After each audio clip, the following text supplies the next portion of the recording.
Rae, and I very much appreciate this invitation to speak about the Holocaust. It was 30 years ago that my wife and Arlene and I went on an unforgettable trip to visit in the village of Žydikai in Lithuania, where Arlene's mother had been born and where her grandparents lived, and where Jews had lived for many, many centuries. And we just happened in the course of this visit to sit down with an older woman who had been the postmistress in this village at the time that the German army came through in the summer of 1941.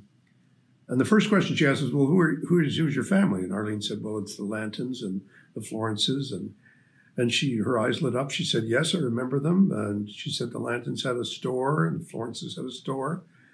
And she then proceeded to tell us the horrific story of what had happened, of Jews being rounded up, one child surviving, and everyone else being separated out and then murdered.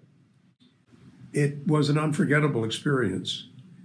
And it's important to remember that in this part of Europe, the Jews were not sent to concentration camps in 1941. They were murdered. They were killed, slaughtered in the hundreds of thousands. There's 200,000 Jews in Lithuania who were killed.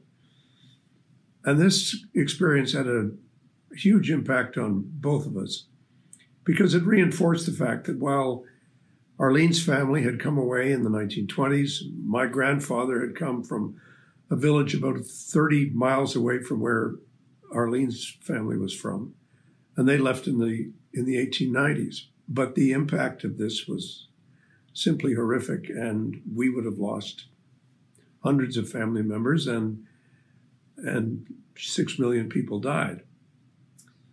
Now, at the end of the Second World War, everybody said, well, never again. We know how terrible it was, and it will never happen again. But there's two things wrong with that. First thing is anti-Semitism hasn't gone away. It's still there. It's a chronic disease that flares up, and it's flaring up now.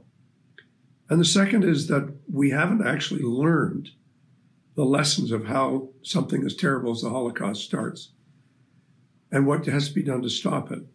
There are many other nationalities, many other ethnic groups, many other religions and faiths that have been dramatically impacted in genocidal ways since 1945 by the impact of hatred, by the power of spreading rumor and gossip and falsehoods, and by the sheer determination to identify the other as the enemy. So we have to learn these lessons, and we also have to apply them. We have to learn how to embrace the rule of law, and we have to learn how to fight hatred and how to fight oppression and how to fight for social justice.